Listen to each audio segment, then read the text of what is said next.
안녕하세요. 사연을 부탁해입니다. 오늘의 사연을 소개하겠습니다. 어느 날 한 카페에서 고객과 상담을 한 뒤 한숨을 돌리고 있었는데요. 제 옆에 있던 어떤 남자가 제 이름을 불렀어요. 저기 혹시 윤서준 씨 아닌가요? 네? 맞는데 누구시죠? 혹시 땡땡 고등학교 나오셨죠? 네, 맞습니다. 남자의 말에 제가 그 남자의 얼굴을 멀뚱멀뚱 바라보고 있었는데요. 전혀 기억이 나지 않았습니다. 서준아, 나 방영주야. 나 기억 안 나지? 어? 방영주. 기억난다. 방영주라는 이름을 듣자마자 떠오르는 단어가 있었는데요. 바로 방자라는 단어였습니다. 방영주는 제 고등학교 동창입니다. 성씨가 조금 특이하다 보니 친구들이 형주를 놀리곤 했는데요. 형주는 친구들에게 방자라고 불리곤 했어요. 형주는 또래에 비해 몸도 많이 왜소하고 성격도 많이 내성적인 편으로 친구들과 잘 어울리지 못했던 것으로 기억이 납니다. 물론 저도 형주와 대화를 한 적이 많지 않았던 것 같은데 형주가 저를 기억하고 있다는 사실에 그저 놀랍기만 했어요. 형주의 말에 제가 잠시 허둥지둥대고 있었는데요. 그런 제 마음을 눈치라도 챈 모양으로 빙그레 웃으며 형주가 말했어요. 괜찮아. 사실 내가 워낙 조용한 편이라 기억 못하는 거 이해해. 미안해. 근데 이름은 분명히 기억이 나긴 해. 근데 넌 여전하구나? 뭐가 여전하다는 거야? 내가 널 기억하는 이유가 뭔 거 같아? 학교 다닐 때 네가 나 도와주고 그랬었는데 넌 기억 안 나지? 내가? 네가 뭘 도와준 게 있다고 그런 말을 해? 형주의 입에서 생각지도 못한 말이 나왔기에 약간은 미안한 듯 제가 말을 했는데요. 사실 말이야, 내 성이 너무 특이해서 친구들이 다들 나를 방자라고 불렀었잖아. 그건 너도 기억나지? 어? 기억나지. 근데 이상하게도 넌 나한테 단 한 번도 방자라고 부르지 않더라고. 난 그게 참 신기했어. 그때 당시에 선생님들조차도 날 방자라고 부르곤 했거든. 근데 넌 항상 날 형주라고 불러줬어. 형주의 말을 듣고 나서야 문득 예전의 일들이 떠올랐습니다. 언젠가 한 번은 친구들이 형주에게 방자방자 하면서 한껏 비웃은 적이 있었는데요. 멀리서 보니까 형주가 금방이라도 눈물을 떨어뜨릴 것 같은 얼굴이었어요. 그때 당시 형주와 저는 친한 사이는 아니었지만 그런 형주의 모습을 보고 마음이 아팠던 게 기억이 났습니다. 그 모습에 형주를 놀리던 친구들에게 제가 많이 화를 냈던 기억도 떠올랐는데요. 형주도 그날 일이 기억이 나는 듯 제게 말했어요. 네가 친구들한테 화내면서 방자라고 부르지 말고 내 이름 부르라고 했던 날 너한테 얼마나 고마웠는지 몰라. 그동안은 단 한 번도 그런 말을 해준 친구가 없었거든. 그때 당시 학교에서 잘 나가는 유도부였던 네가 그렇게까지 말해줘서 정말 고마웠어. 너한테 고맙다는 말을 꼭 하고 싶었는데 내가 워낙 소심하다 보니 말할 기회가 없었어. 근데 오늘 너 보자마자 어찌나 반가웠는지 모른다. 그래? 난 그저 그러면 안 될 것 같아서 그랬던 것 뿐인데. 그 이후로는 친구들이 네가 무서워서 나한테 방자라고 안 불렀거든. 정말 너무 고마웠어. 아니야. 사실 난 기억도 잘 안 나는 일인걸 뭐. 제가 쑥스러운 듯이 머리를 긁적이고 있었는데요. 사실 저는 덩치가 워낙 좋았기에 공부보다는 운동 쪽에 소질이 있었던 편이었어요. 그랬기에 아무래도 친구들이 제게 함부로 행동을 하지 못했거든요. 하지만 제가 형주를 위해서 그런 말을 했다는 기억이 있긴 했지만 정확히는 기억이 나지 않았기에 조금은 민망할 정도였는데요. 그런 제 마음을 아는지 모르는지 형주가 제게 말했어요. 사실 내가 몸도 허약하고 이름 때문에 맨날 놀림받고 있다 보니 학교 다니기도 싫고 엄청 스트레스 받고 있었거든. 그때 정말 고마웠어. 근데 넌 요즘 어떻게 지내? 난 보험회사에서 영업하고 있어. 너도 알다시피 내가 운동만 할 줄 알았지. 공부는 좀 못했잖냐. 그러다 보니 전문대도 겨우 나와서 영업직 하려다 보니 보통 힘든 게 아니다. 요즘 들어서는 학교 다닐 때 공부 좀 열심히 할 걸 그랬나 싶기도 하고 그렇네. 넌 어떻게 지내고 있어? 내 기억에 넌 공부를 꽤 잘했던 것 같은데. 난 노스쿨 나와서 지금은 변호사 하고 있어. 뭐? 변호사? 우와, 너 완전 성공했구나. 성공은 무슨 성공이야. 그냥 간신히 된 거야. 변호사가 간신히가 어딨어. 변호사가 얼마나 힘든 건데. 진짜 축하한다. 잘 됐다는 말 들으니 나도 엄청 기쁘다. 제가 진심으로 축하를 해줬는데요. 제 말에 형주가 정말 고맙다는 듯이 말했어요. 나야말로 진짜 고맙다. 넌 진심으로 날 축하해줄 줄 알았어. 사실 고등학교 동창들 몇몇이 내가 변호사 됐다는 말 듣고는 만나자고 연락을 해와서 만나러 나갔더니 엄청 반기는 척 하더니만 내가 잠깐 화장실 간 틈에 내 뒷담화를 엄청 하고 있더라고. 그래서 내가 연락을 다 끊어버렸거든. 아니, 네 뒷담화 할 일이 뭐가 있다고 뒷담화를 해? 왜 그런 거 있잖아. 학교 다닐 때는 내 눈도 똑바로 못 쳐다보던 게 꼴에 변호사 됐다고 내 눈을 똑바로 쳐다보는 거 봤냐? 라는 등 저런 코 찔찔이가 뭔 놈의 변호사를 하겠냐는 등 별의별 말들을 다 하고 있더라고. 그래놓고는 내가 다시 들어가자마자 막 아부를 떨어대는데 그 모습이 어찌나 흉해 보이던지 그 뒤로는 친구들하고 연락 끊고 지내고 있어. 그게 진짜야? 인간들이 참 못돼 처먹었네. 근데 아마도 네가 잘 돼서 질투나서 그런 걸 거야. 그러니까 너무 마음에 담아두진 마라. 나도 그렇게 생각하려고 노력은 하고 있는데 마음이 좀 그렇더라고. 그건 그렇고 오랜만에 만난 너한테 이런 말해서 좀 그렇긴 한데 갑자기 형주가 서류 가방에서 뭔가를 꺼내더니만 제게 건넸어요. 서준아, 오랜만에 만났는데 너한테 이런 부탁을 하긴 좀 그렇긴 한데 사실 조금 있음 나 결혼한다. 진짜? 축하한다. 고마워. 근데 말이야. 너도 와서 축하해주면 좋을 것 같아서 말이야. 학교 다닐 때 나한테 잘해준 친구가 너밖에 없기도 하고 다른 친구들한테는 연락하고 싶지도 않아서 말이야. 혹시 내 결혼식에 와줄 수 있을까? 난 괜찮긴 한데 내가 막 잘 나가는 사람도 아니고 괜찮을까 걱정이네. 넌 변호사씩이나 됐는데 아무래도 차이가 나도 너무 나잖아. 그게 무슨 상관이야. 난 네가 와주면 정말 기쁠 것 같아. 내가 평생 은인으로 생각할게. 친구 사이에 뭘 그런 걸로 은인이란 말까지 하고 그러냐? 친구인데 당연히 과줘야 하는 게 맞는 거지. 고맙다. 넌 그렇게 말해줄 줄 알았다. 내가 오늘 여기 카페에 들리길 잘한 것 같네. 사실 많이 바빠서 오늘 약속을 내일로 미룰까 했거든. 근데 안 미루길 잘한 것 같다. 아무래도 너랑 나랑 전생에 보통 인연이 아니었나 보다. 형주가 잔뜩 상기된 얼굴로 고마워서 어쩔 줄을 몰라 하고 있었어요. 그렇게 형주가 제게 명함을 건넸고 제 명함까지 받고는 곧 자리를 떴는데요. 형주를 만나면서 많은 생각을 했던 것 같습니다. 비록 제가 공부를 잘하지 못했지만 적어도 막 살지는 않았구나 라는 생각이 들었거든요. 그리고 얼마 뒤 형주에게 전화가 걸려왔는데요. 서준아, 나야 형주. 저기 내 결혼식이 다음 주 토요일인데 너 진짜 올 수 있겠냐? 그럼 난 절대 한 입으로 두말하지 않는다. 걱정하지 마. 정말 고맙다. 네 덕분에 그나마 내 위신이 산 것 같다. 결혼식 참석해주는 거 가지고 무슨 위신까지 따지고 그러냐? 별일도 아닌데. 아니야. 나한테는 어마어마한 일이라는 것만 알아줬으면 좋겠다. 라며 형주가 전화를 끊었습니다. 그렇게 저는 정장까지 빼입고 결혼식장으로 향했는데요. 가기 전 저와 친하게 지냈던 친구 5명도 함께 데리고 갔답니다. 형주가 제게 몇 번이나 부탁하는 모습을 보며 결혼식장에 와줄 친구가 얼마 없겠구나 싶었거든요. 결혼식장 앞에서 친구들을 기다리고 있었는데요. 우린 형주를 잘 알지도 못하는구만. 왜 우리까지 부르고 그래? 그리고 초대도 안 받았는데 우리가 막 들어가도 되는 거냐? 걱정하지 마. 얼른 들어가자. 제가 친구들을 데리고 결혼식장 안으로 들어갔는데요. 예식장 홀로 올라가자마자 형주가 저를 보며 외쳤어요. 서준아, 여기야. 형주야, 여기는 우리 고등학교 동창들이다. 애들이 워낙 할 일이 없는 것 같아서 내가 데리고 왔다. 괜찮지? 제가 배시시 웃으며 형주를 바라봤는데요. 그 순간 형주의 눈시울이 살짝 붉어져 있었어요. 당연하지. 서준아, 정말 고맙다. 내가 이 은혜는 절대 잊지 않을게. 친구 결혼식 참석한 걸 가지고 은혜는 무슨 은혜냐? 나중에 우리 결혼식이나 꼭 참석해줘라. 알겠지? 이거 다 노비하는 거다. 그건 당연한 일이고 아무튼 다들 너무너무 고맙다. 우선 우리 아내부터 소개해줄게. 형주가 잔뜩 신이 난 채 우리를 데리고 신부 대기실로 들어갔습니다. 자기야, 여기는 내 고딩 동창들이야. 안녕하세요. 이렇게 찾아주셔서 정말 감사합니다. 아닙니다. 정말 축하드립니다. 우리가 형주 아내에게 축하 인사를 건넨 뒤 예식장 홀로 들어갔는데요.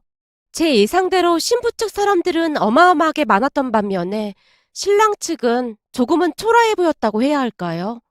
암튼 그 모습을 보며 형주의 마음이 이해가 되기도 했습니다. 왜냐하면 신랑 신부 친구들 사진 촬영을 위해 나오라고 해서 앞으로 나갔는데요.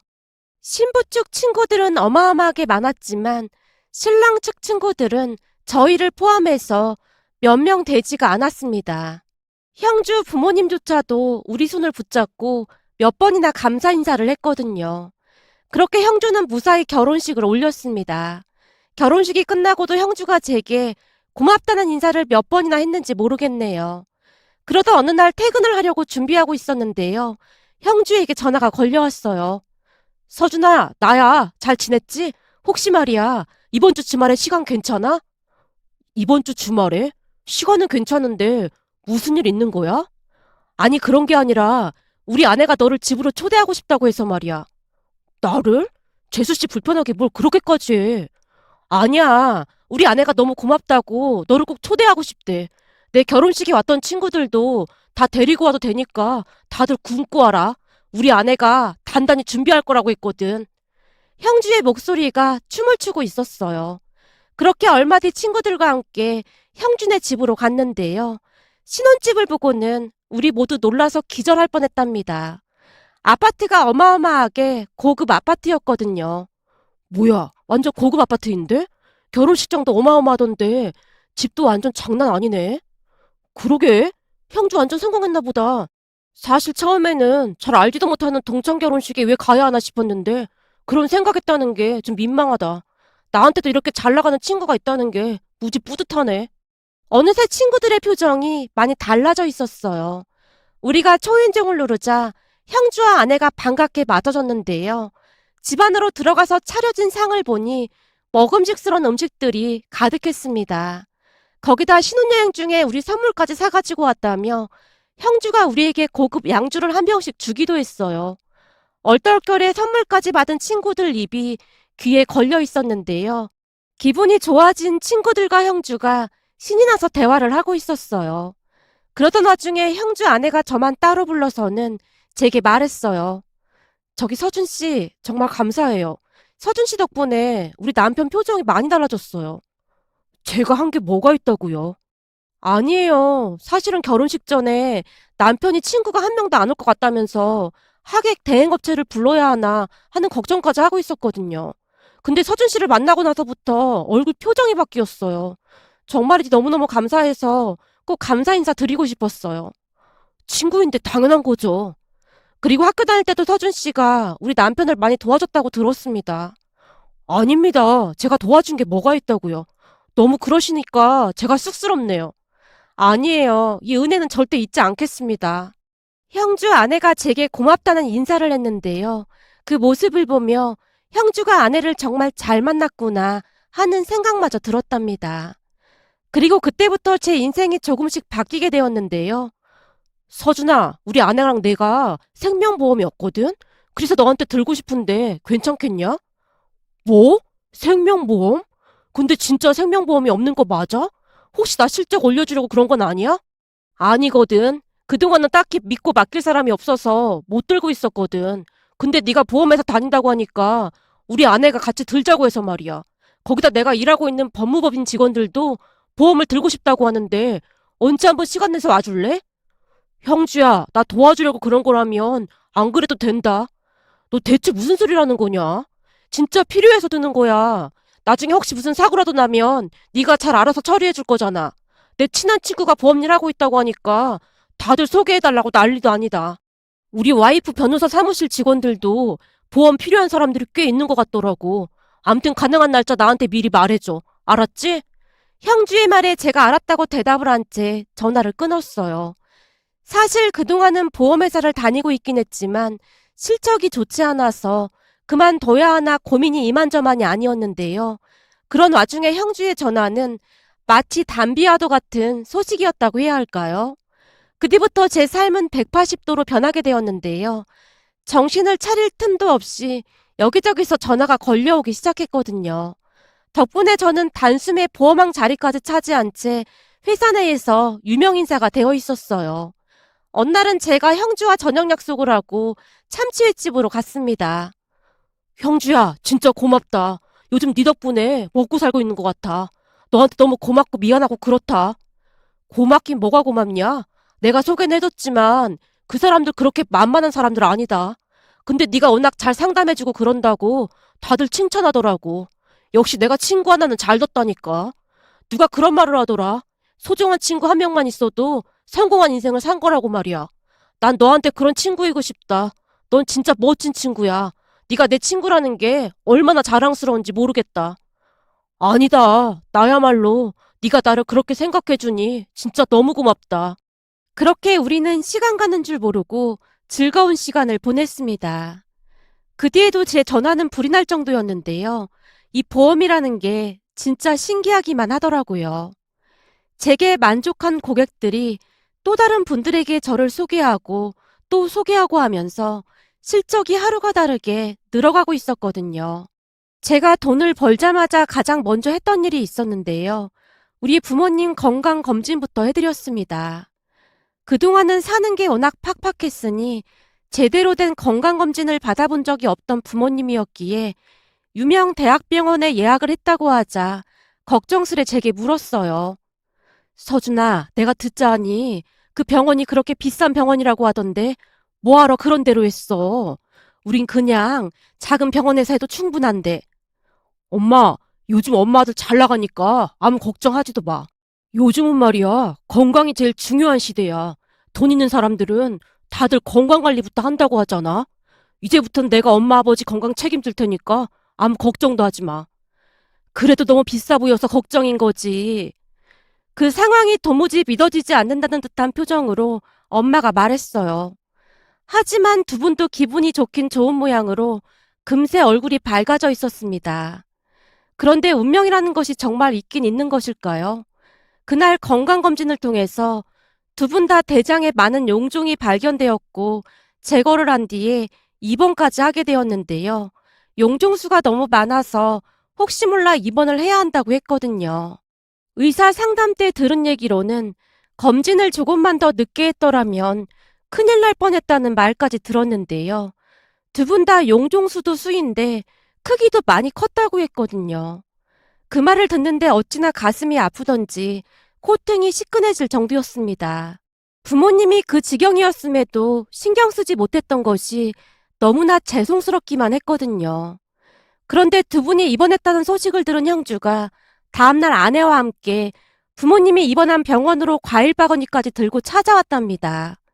그 모습에 어찌나 고마웠는지 모르겠네요.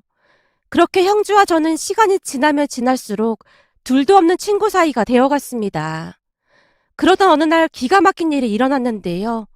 그 누구보다도 건강하시던 할아버지께서 주무시던 도중 갑자기 세상을 떠나셨습니다. 평소 할아버지는 병원도 자주 다니지 않을 정도로 건강하셨던 분이었기에 가족 모두 큰 슬픔 속에 하루하루를 보내고 있었습니다. 할아버지 장례식을 치르고 한 달 정도가 지난 어느 날 큰아버지가 우리 가족을 큰 집으로 불렀어요. 우리가 소파에 앉자마자 큰아버지가 돈 봉투를 아버지 앞으로 쑥 하고 내밀었습니다. 형님, 이게 뭐예요? 웬 봉투예요? 보면 모르겠어. 그냥 딱 봐도 돈봉투구만. 그걸 몰라서 묻는 거야? 그런 게 아니라 난데없이 저한테 돈봉투를 왜 주냔 말인 거죠. 단도직입적으로 말하마. 아버지 재산 관련해서 넌 빠져줘야겠다. 그니까 그 정도만 받고 상속 포기각서에 서명해라. 아니 상속 포기각서라니요. 여지껏 우리가 아버지를 모시고 살았는데 우리 보고 상속 포기를 하라니요. 네가 가방끈이 짧아서 뭘 잘 모르나 본데 원래가 장남이 재산을 다 가져가는 게 맞는 거야. 그래도 나나되니까 조금이라도 돈을 챙겨주는 거고 말이야. 내 주변 지인들을 보면 하나같이 장남이 남은 재산을 다 가져가더라 그 말이야. 사실 이런 얘기는 네가 먼저 꺼냈어야 하는 게 맞는 건데 네가 워낙 아는 게 없으니 그건 내가 이해하마. 형님 말처럼 비록 제가 배운 건 많지 않지만 이건 경우에 맞지 않다는 생각이 드네요. 아버지 돌아가시기 전까지 제가 모시고 살기도 했고 제가 알기로는 아버지 앞으로 재산이 꽤 있는 걸로 알고 있는데 이 돈 몇 푼 받고 그냥 떼우라니요. 제가 듣기로는 부모님을 모신 사람한테 지분이 더 많이 있는 걸로 알고 있습니다. 지분 같은 소리 하고 있네. 그리고 우리가 안 모시고 싶어서 안 모셨어? 아버지가 우리랑 같이 살고 싶지 않다고 해서 그런 거잖아.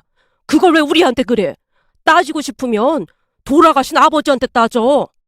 형님, 그걸 지금 말이라고 하는 겁니까? 아버지가 왜 형님네랑 같이 살기 싫어했는데요? 형님이랑 형수님이 그렇게나 눈치를 줘놓고는 어떻게 그런 말을 할 수가 있는 겁니까? 우리가 눈치를 주긴 언제 줬다고 그래? 증거 있어? 증거 있냐고? 아무튼 넌 그 돈 받고 떨어질 생각이나 해. 안 그럼 우린 따로 변호사 알아봐서 법적인 조치를 할 테니까.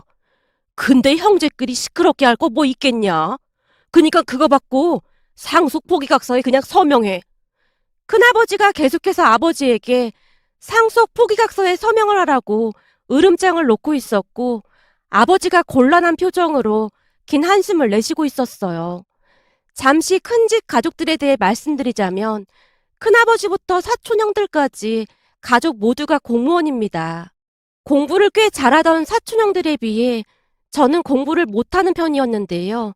큰아버지는 그런 저를 항상 비웃기 바빴습니다. 이래서 유전자를 무시 못하는 거야. 넌 어쩜 네 아버지 머리를 그대로 닮은 거냐?